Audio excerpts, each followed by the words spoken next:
Fala galera de Biosistemas, tudo bem com vocês? Pessoal, essa semana nós não teremos aula online, tá? Eu vou disponibilizar uma aula agora quarta-feira, que é o conteúdo que eu estou passando, e quinta-feira a gente vai trabalhar pneumática. Então hoje, quarta, estou postando para vocês conteúdo sobre hidráulica e quinta-feira eu vou postar conteúdo sobre pneumática, tá? Eu estou pensando em nosso horário de AA ser quinta-feira às 2 horas da tarde. Se caso tiver algum problema para vocês, vocês depois me comuniquem, porque essa aula vai estar postada na quarta. Então vocês entrem em contato comigo e aí acaba me explicando a situação, se há algum problema do horário de atendimento ao aluno ser na quinta-feira às 2 horas, tá? Mas em relação à aula, né, essa primeira aula vai ser sobre hidráulica, a gente vai falar sobre alguns conceitos gerais ligados à hidráulica, algumas questões teóricas aí, mas bem tranquilo, só para a gente começar a engatinhar nesse tema, tá? E amanhã a gente vê pneumática. Eu espero que a aula ajude um pouco a vocês compreenderem como que ocorre o funcionamento dos líquidos que são semelhantes à água aí, tudo bem? Boa aula, pessoal, e até a próxima. Vamos lá. Bom, pessoal, vamos começar a nossa aula então, tá? Para a gente começar a falar sobre hidráulica, tá? A gente vai utilizar uma apostila da Parker. Também vou utilizar uma apostila da Parker sobre pneumática para vocês, tá? E nessa aula a gente vai ver alguns conceitos básicos relacionados aos fluidos, tá? Então, quando a gente está falando sobre hidráulica, tá? A gente está se referindo aos conceitos físicos e aos conhecimentos que são relacionados aos fluidos que são semelhantes à água, tá? Bom, e esses fluidos têm algumas coisas que têm em comum, tá? Então vamos lá, a força, né? Força é qualquer influência capaz de produzir uma alteração no movimento de um corpo, né? E a medida é dada em Newton, tá? Então, por exemplo, o fato de você pegar e empurrar uma caixa, né, você está exercendo uma força, né? E essa força é um vetor, né? Então você está querendo deslocar essa caixa, você acaba produzindo essa força no momento que você começa a empurrar, tá? O próprio peso da caixa para baixo é uma força também, né? Que tende a deixá-la, o peso junto com a gravidade, né? Tende a deixá-la no lugar que ela está, né? Então é uma força para baixo a gravidade junto com o peso da caixa, né? Resistência, né? É a força que pode parar ou retardar o movimento de um corpo, é uma resistência, né? Então, exemplo de resistência, atrito e inércia, né? Então, assim, no caso, a caixa aqui, se essa caixinha que eu estou colocando, né? Se essa caixinha ela está sobre o chão, né? O atrito dessa caixa com o chão, né? O chão está exercendo uma força contrária, né? É uma força para trás. Por quê? Porque se eu estou empurrando a caixa, né, para ela ir para frente, na hora que eu paro de empurrar, a tendência da caixa é parar, né? A caixa vai parar. Por quê? Porque você tem a força do atrito, né? O atrito não permite com que essa caixa se movimente, tá? Outra característica que é uma resistência, né, é a inércia, né? A inércia ela é caracterizada pela dificuldade do corpo em se deslocar, né? Pela resistência que ele oferece em se deslocar, devido, por exemplo, ao seu peso, né? À sua massa. Quanto maior a massa de um corpo, quanto maior o peso de um corpo, maior é a tendência de uma relutância dele se deslocar. Tá? Vai apresentar maior inércia. Tudo bem?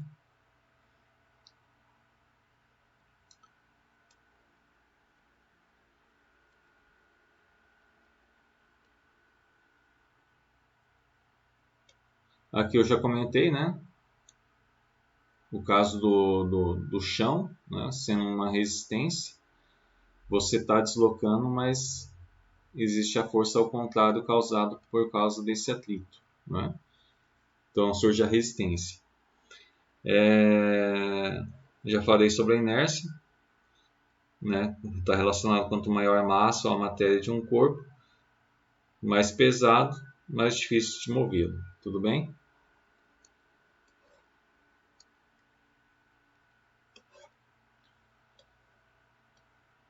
Energia. Né? Uma força pode causar movimento de um corpo. Né? Então, a gente pode ter como energia, por exemplo, a questão da inércia. Né? Então, aqui, por exemplo, a inércia ela é uma relutância para entrar em movimento. Né? Mas ela, depois que você tem o corpo que entrou em movimento, ele pode ser utilizado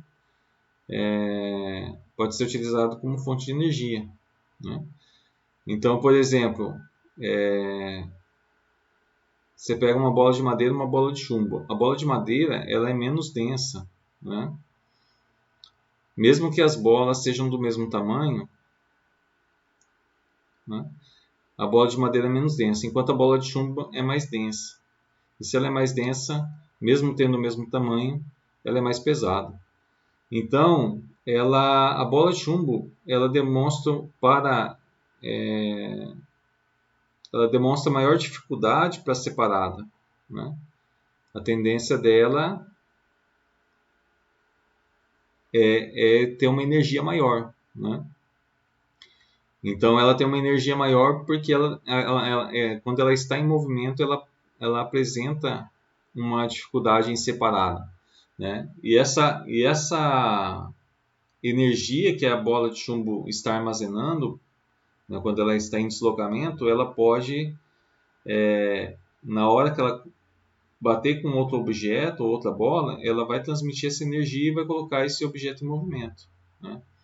Então, essa dificuldade em parar essa bola, né, devido ao seu peso, o seu peso maior pode se transformar em energia para deslocar um outro objeto.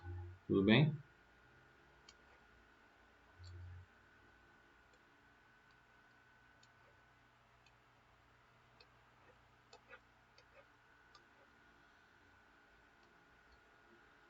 Então, essa lei aqui da conservação de energia é bem conhecida, né? A energia não pode ser criada nem destruída, embora ela possa passar de uma forma a outra. Né? Então, a gente tem aqui basicamente, vamos falar sobre a energia cinética, né? Que é a relação da massa, né? Velocidade dividido por 2. Então, essa energia se refere quando um corpo está em movimento, né? Um objeto está em movimento. E a energia potencial, né? Ela está referindo quando o objeto está parado. Então, você tem uma relação da massa, da gravidade,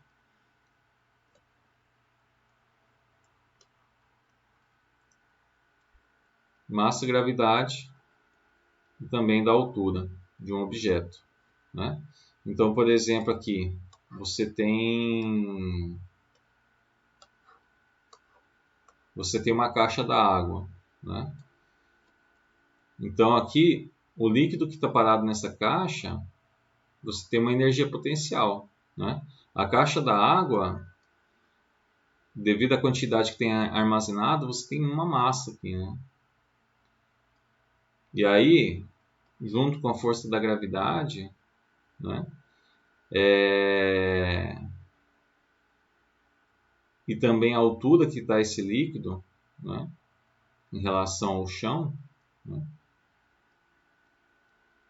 você acaba tendo uma energia potencial muito grande. É a mesma ideia quando, vamos falar assim, você pega um livro, por exemplo, e aí você está com o Joaquim aqui, né? Esse é o Joaquim.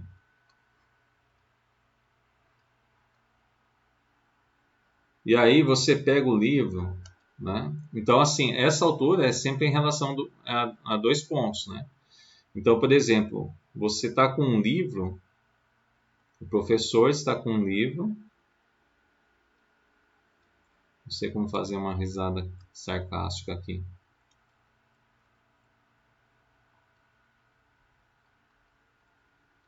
O professor está com o livro aqui, né?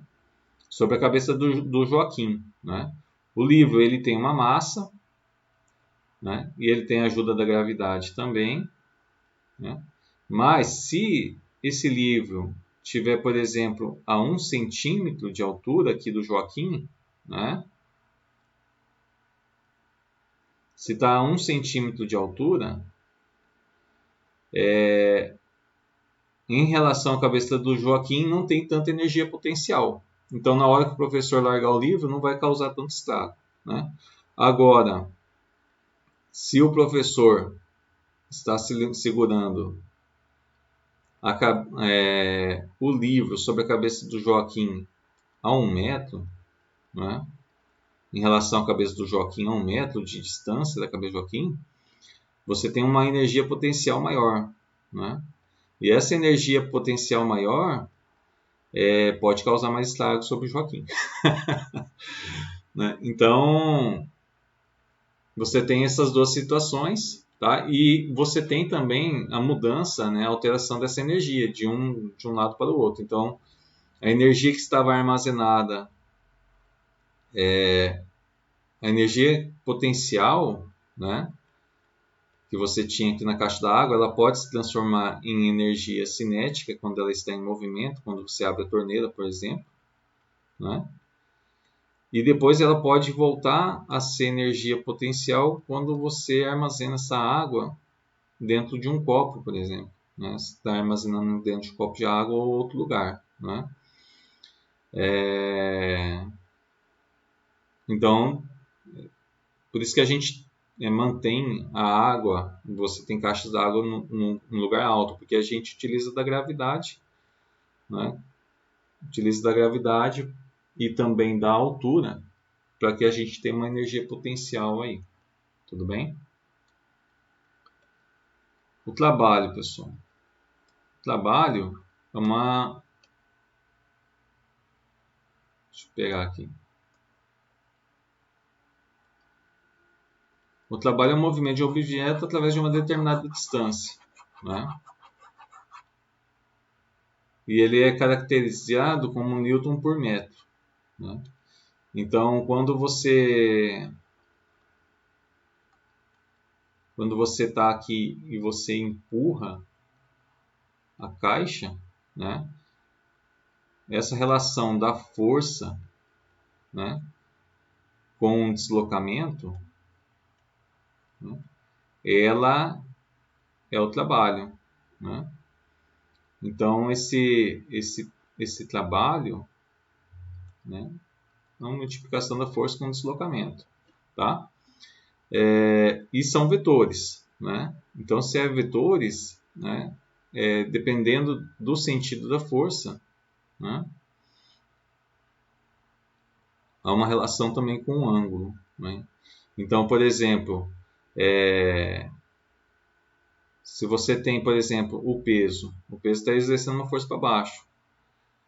Então, a relação desse peso com esse deslocamento, né, devido ao cosseno de 90 graus aqui, cosseno de 90 graus, uma relação de 90 graus entre essa força com esse deslocamento, o cosseno vai ser, o valor vai ser zero. E qualquer coisa multiplicado por zero, o trabalho é zero, né? Então, conforme o ângulo que é aplicado à força, você tem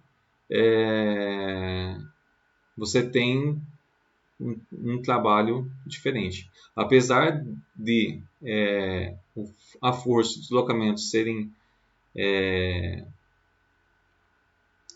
vetores, o trabalho ele é uma escalar, tá? Um elemento escalar.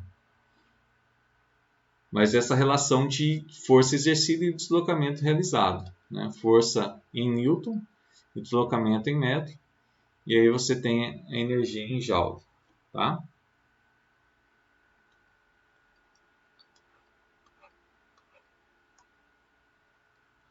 A potência, tá?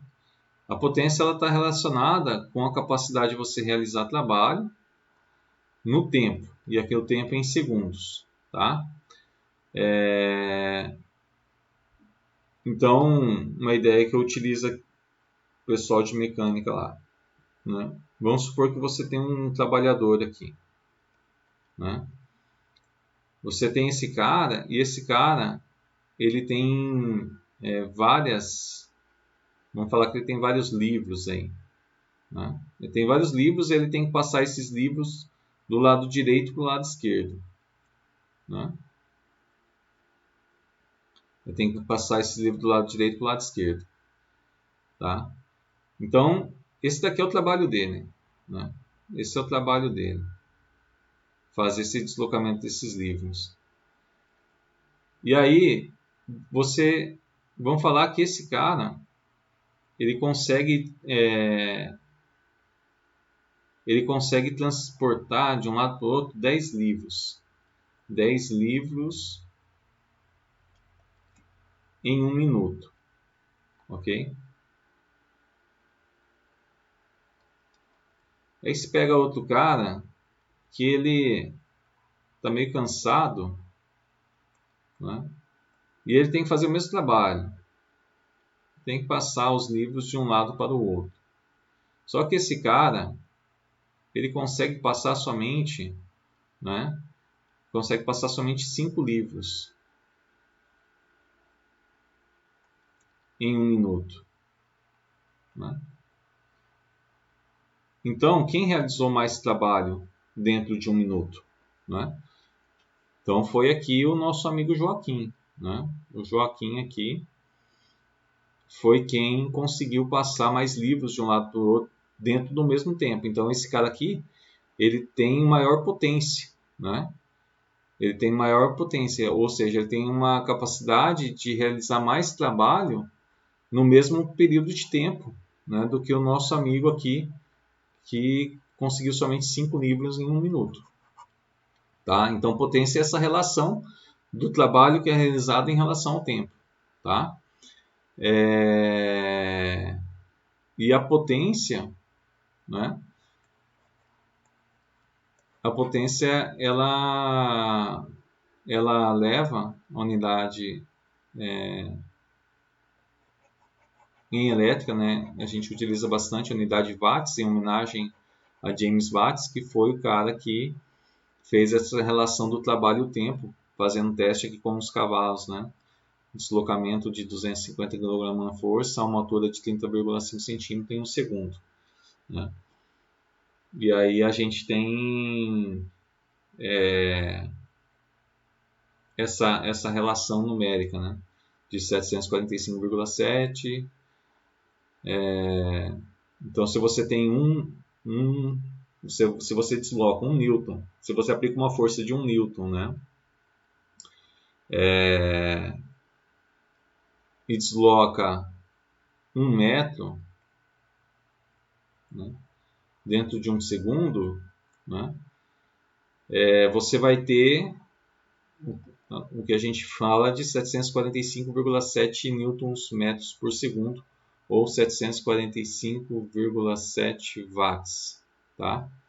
E newton metro por segundo, tá? Newton metro por segundo é o joule, né? Ok? Não, desculpa, newton metro é joule, né? Eu estou fazendo cálculo.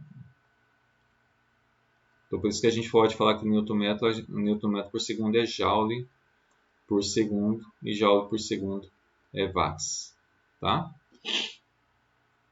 Ok?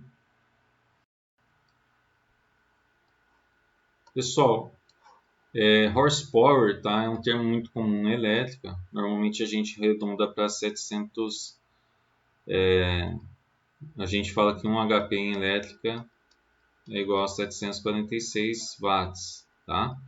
Mas é claro que isso não é verdade. É o aproximado, na verdade é 745,7, tá? Então esse horsepower, né, se você tem essa relação, né, de Newton metro por segundo, 1 Newton vezes 1 metro em 1 segundo, né, você tem uns 745,7 watts, tá? E o CV, que a gente usa também bastante na elétrica, né, cavalo de potência, cavalo, né, potência em cavalo, é 736 watts, tá? Então dá uma diferença de praticamente 10 watts, né, aproximadamente. Bom, definição de pressão vocês já devem ter visto, né, que é força sobre a área, e as unidades mais comuns utilizadas aqui em hidráulica, né, quilograma força por centímetro quadrado, ATM, que está relacionada à pressão atmosférica, e bar. Apesar que as unidades de pressões serem diferentes, elas são bem próximas em questão numérica. Tá? Então você tem 1 kg força, 1 kg, 1 kg força por centímetro ao quadrado, um valor bem aproximado de 1 atm, pressão atmosférica, né? Que é bem aproximada a 1 bar. Tá? Então são valores bem próximos aí. Na prática a gente acaba fazendo essa consideração. A pressão também pode ser expressa, né, em libra-força por polegada, polegada ao quadrado, tá? E aí aproximadamente 1 bar, por exemplo, ou 1 kg, 1 atm, equivale a mais ou menos 14 PSI. Tá? Acho que mais para baixo tem um valor exato de quanto que vale. A lei de Pascal, né? Pressão exercida em um ponto qualquer de um líquido estático, né, é a mesma em todas as direções e exerce força iguais em áreas iguais. Então, por exemplo, você tem aqui uma garrafa e aí você está aplicando a força de 1 kg, 1 kg força, e você tem uma área, vamos falar que essa área aqui, essa área seja 1 centímetro quadrado. Então, a pressão que você tem nesse ponto, a pressão aqui é de 1 kg força por centímetro quadrado. 1 kg força por centímetro quadrado. Tá? Só que essa pressão que você está exercendo em cada área de 1 centímetro, tá? Cada área de 1 centímetro, você vai ter 1 kg força. Então, a pressão a cada 1 centímetro é de 1 kg força por centímetro quadrado. Tá? E ela exerce em todas as direções, em todos os sentidos. Tá? Então, aqui no caso, o que ele está mostrando no item 4 aqui? Ele está mostrando o seguinte, se você tem aqui, você tem 20 centímetros quadrados de área, supondo que você tenha uma pressão de 10 kg força por centímetro quadrado, aqui no fundo da garrafa você vai ter 200 kg de força aplicada no fundo da garrafa. Né? Então, se a gente pegar e manipular a formulinha da pressão, né, que é força sobre a área, né, vamos isolar a força aqui. Então, você tem lá os 10 kg força de pressão, a área de 20 centímetros, a tua força vai ser igual a 200 kg força no fundo da garrafa. Tá? Então você acaba ou seja, se você aplicasse somente 10 kg força em 1 cm² de área, aqui no fundo você teria uma ampliação da sua força, né? A pressão por unidade de área é a mesma, né? Mas você acaba tendo essa amplificação devido ao tamanho da área, né? Esse é o princípio utilizado na prensa hidráulica, né? Então, se você aqui, ó, você tem um peso de 10 quilos, né? Tem 10 kg força aqui. Você tem uma força de 10 kg força aplicada, né? Sobre 1 cm² de área, você consegue levantar um objeto de 100 kg força, né? Só que é claro, né? Devido à questão da energia não poder ser ampliada, a energia não é ampliada, não é aumentada, né? Aqui por esse princípio, o que nós temos? Que nada se cria, nada se perde, tudo se transforma, tá? Então, o que acontece? Você consegue fazer esse deslocamento, mas um detalhe, que acontece? Esse líquido que está aqui dentro de uma área de 1 centímetro, né? Esse líquido que está aqui nessa área de 1 centímetro vai ser transmitido para esse lado. Então, o que acontece? Você tem aqui, ó, vamos pegar o volume aqui. Você tem 10 centímetros, 10 centímetros vezes 1 centímetro² de área, certo? Então, o que você tem? Você tem 10 centímetros cúbicos. Você tem 10 centímetros cúbicos de área aqui, certo? Então, você vai deslocar esses 10 centímetros para lá. Então, acontece, o volume que é deslocado desse lado é igual ao volume que é deslocado desse lado. Então, vamos falar assim, que isso daqui é o volume V1, né? E aqui, esse volume deslocado é o volume V2. A gente sabe que V1 é igual a V2, porque é o mesmo líquido, né? Você está colocando força desse lado, você está deslocando essa quantidade de volume, essa quantidade de volume vai vir para cá. Então, a quantidade deslocada aqui vai aparecer desse lado, não é? Então, os volumes são iguais. Aqui eu desloquei 10 centímetros para baixo, com uma área de 1 centímetro². Agora, qual vai ser a diferença para levantar esse peso, né? Qual que vai ser a distância em centímetros que vai conseguir levantar, né? Aqui já está mostrando o resultado, né? Então, vamos lá. V1 é igual a V2. V1 é igual a 10 centímetros cúbicos. Nós sabemos que V2 ele é igual a área, vamos colocar a área vezes a altura aqui. Então, V2, quem que eu tenho? Eu tenho V2, em V2 eu tenho volume e tenho a área, né? Então, V2 vale 10 centímetros cúbicos, a área vale 10 centímetros quadrados, e agora eu consigo descobrir qual que é a altura que eu estou deslocando. Então aqui, ó, se eu isolar a altura ali, vou ter aqui o volume 2 dividido pela área, né?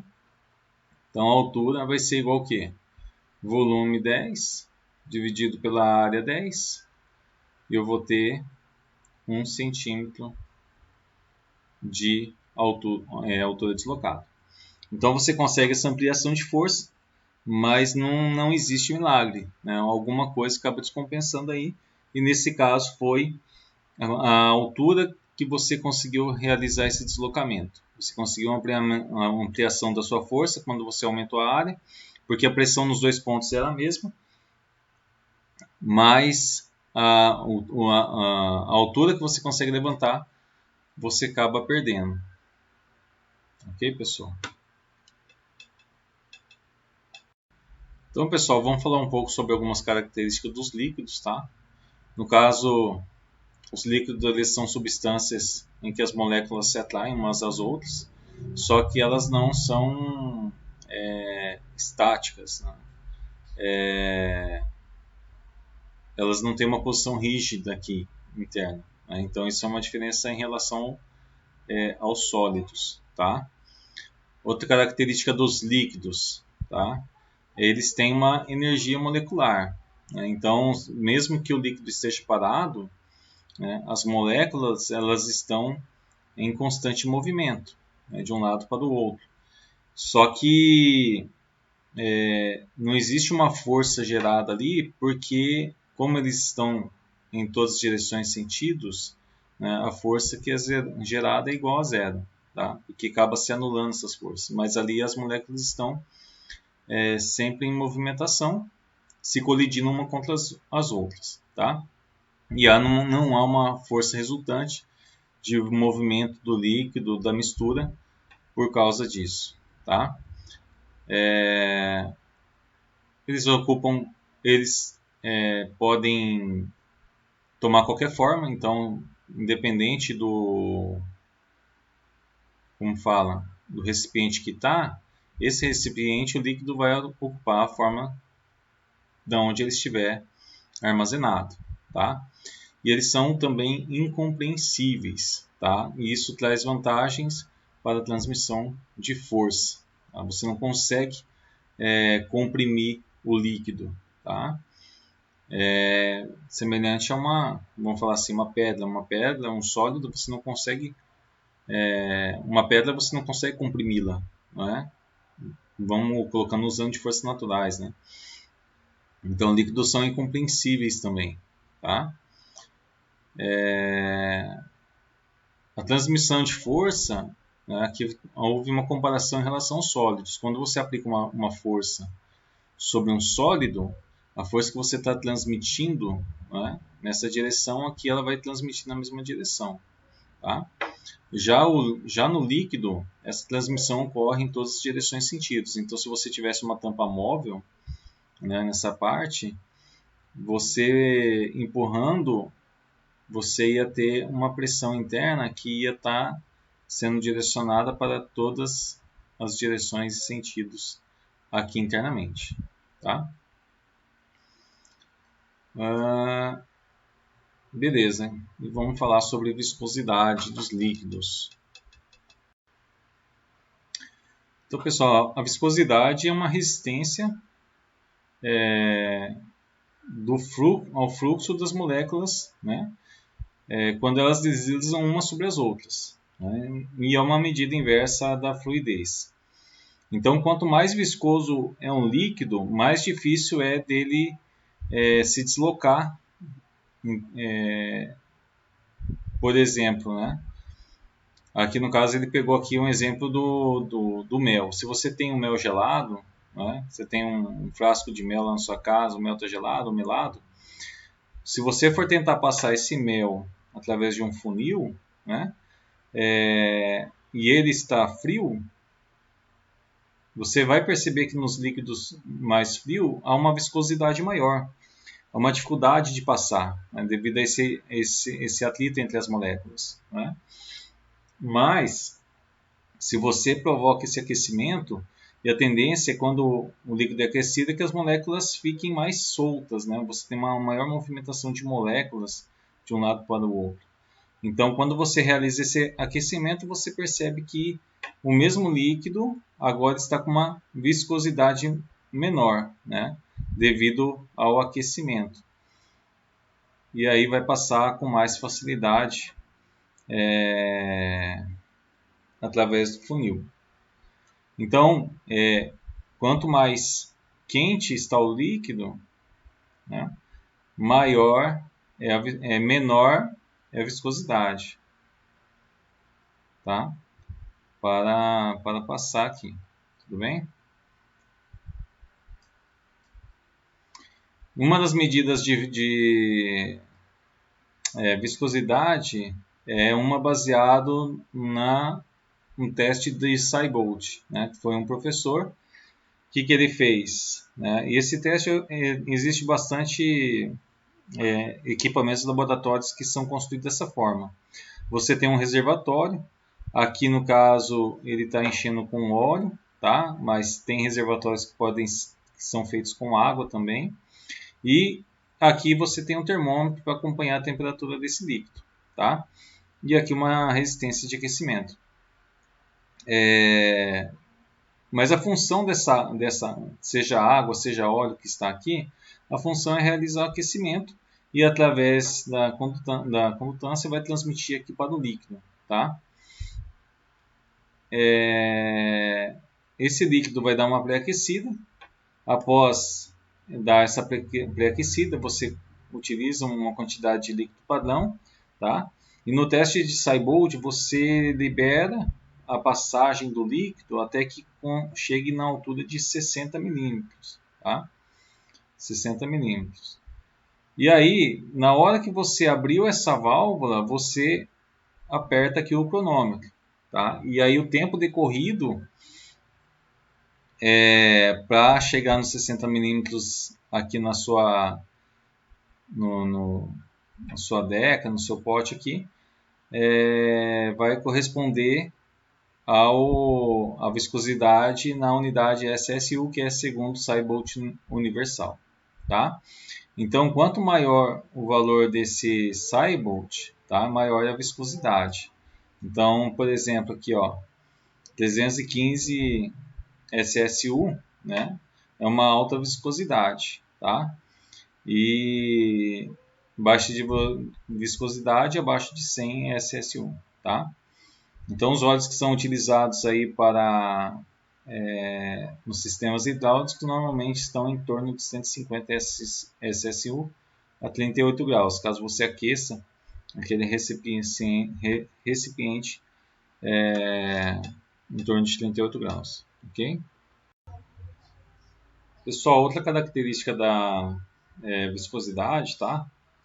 É que quanto mais viscoso o líquido, também maior é o calor gerado, tudo bem? Então, se você forçar um líquido muito viscoso a ter uma velocidade considerável, você vai ter aquecimento devido ao atrito entre as moléculas, tudo bem? Então, quanto menor viscosidade, menor é o calor gerado. Outra relação presente nos líquidos, tá? É a questão da velocidade e da vazão, tá?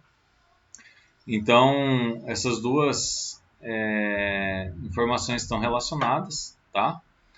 Por quê? Porque vazão ela é velocidade vezes a área, né? A área é onde você está passando com o seu líquido aqui, no caso. E, então, por exemplo, se você tem a velocidade, uma velocidade de 1 centímetro, de 1 centímetro por segundo, tá? Exposto a uma área de 1 centímetro quadrado, tá? O que você tem aqui? 1 vezes 1, né, vai dar 1 centímetro cúbico, né? 1 centímetro cúbico por segundo, né? E aí isso daqui é vazão, né? Por que é a vazão? Vazão é uma quantidade de volume que passa em um ponto em certa taxa de tempo, né? Então, por exemplo, vamos supor que eu quero saber nessa tubulação, nesse ponto, tá? Qual que é a quantidade de líquido que está passando, né? Então,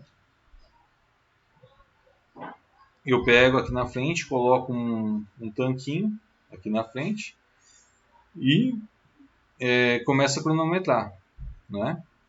Começo a cronometrar quantos litros passou de líquido aqui, vamos supor, dentro de 1 minuto, né? Então, a sua vazão ela vai ser dada em litros por minuto, tá? Eu quero saber em 1 segundo quanto que enche aqui. Então, você tem uma vazão de litros por segundo, tá? E outra característica também é o seguinte, conforme, caso você varie a área, para você ter a mesma vazão, você vai ter uma variação na velocidade, tá? Então, por exemplo, aqui, se eu tenho uma vazão de 20 litros por minuto, tá? E aqui essa tubulação é maior, ela precisa de uma velocidade menor. Olha só, 300 centímetros por segundo é o suficiente para manter essa vazão de 20 litros por minuto. Agora aqui embaixo, como esse tubo ele é menor, essa seção aqui transversal, você precisa do dobro da velocidade para manter os mesmos 20 litros por minuto, tá? Então significa que essa tubulação aqui ela é maior do que essa de baixo, tá? Então você aumenta a velocidade num tubo menor para ter a mesma vazão, tudo bem?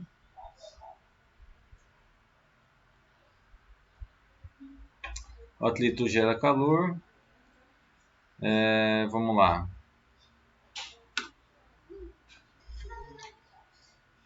Então, a mudança na direção do fluido acaba gerando calor, tá? Devido ao impacto que tem aqui com as moléculas que estão acumuladas aqui no cotovelo, né? Então, devido à curva, essas moléculas que estão vindo em movimento, elas acabam se chocando aqui nessa parte dobrada, né? Então, esse choque faz ter uma geração de calor, tá?